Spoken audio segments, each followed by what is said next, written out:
মা আজকে 100 টাকার নোট দিয়েছেন, কিন্তু আমি খাবো 10 টাকা। মাকে 90 টাকা ফেরত দিতে বলছে। আচ্ছা যাই তাহলে। কাকু কাকু, আমাকে 1 প্যাকেট বিস্কুট দাও। দেখছো না আমি নক করছি, দিতেছি, দাঁড়াও।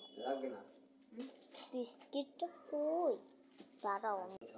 হ্যাঁ, যে এনার্জি নেবে, দেখো একদম ভরা। হ্যাঁ কাকু, আমি এই এনার্জি বিস্কিটটা নিব। নেও তো। আচ্ছা দেখ, তাও আমি এটা খাবো। কাকু আরো 90 টাকা ফেরত দেন। কি মজা, আমি বিস্কিটটা খাবো। কাকু কাকু, আমি তো এখন মনে হয় 90 টাকা ফেরত পাবো, আমাকে 90 টাকাটা দিবেন। আচ্ছা আঙ্কেল, আমি না 90 টাকা ফেরত পাই, দিবেন না?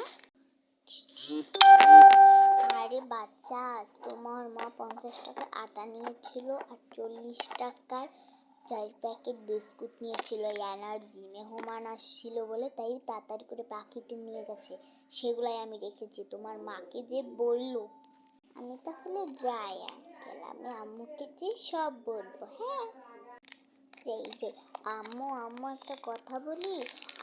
ওই যে দোকানদার আঙ্কেল না বলছিল কি যে 10 টাকার একটা বিস্কিট কিনছি আমি, আর তুমি বলে 50 টাকার আটা আর 40 টাকার 4 প্যাকেট এনার্জি বিস্কিট নিয়েছিলাম।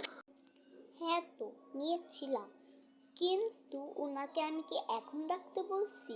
তুই দিলি কে হট করে টাকাটা? আগে বলতি কিছু যে কোনো বাকি টাকি আছে নাকি? হট করে এই টাকাটা দিয়ে দিয়েছে। সেই টাকাটাতে আমি বাজার করব, ঘরে একটা চাইলও নাই ডাইলও নাই। চাইল কেনার টাকা আছে কিন্তু ডাইল নাই, ডাইল কেনা লাগবে, আজকে ডাইল বানাবো। মা আমি তো বুঝতে পারিনি। আচ্ছা তাই হয়েছে, নিয়েছে ভালো হয়েছে, আর কিন্তু পাবে না কোনো টাকা। যাই, আমি খেলা করতে যাই। এই বিস্কিট হয়ে যা, নাহলে সবাইকে বিলাইতে বিলাইতে তুই কি খাবি বল? চিরুনি দিয়ে বাইরাবো ধরে।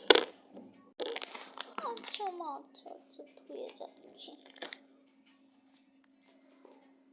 সেই বন্ধুদের বাসায় যাই, বন্ধুদের তো খেলা। আমার তো এই বন্ধু, কি হয়েছে বল? খেলবি না? হ্যাঁ হ্যাঁ খেলবো, দাঁড়া আমি চুলটা একটু আশ্রয় নিই।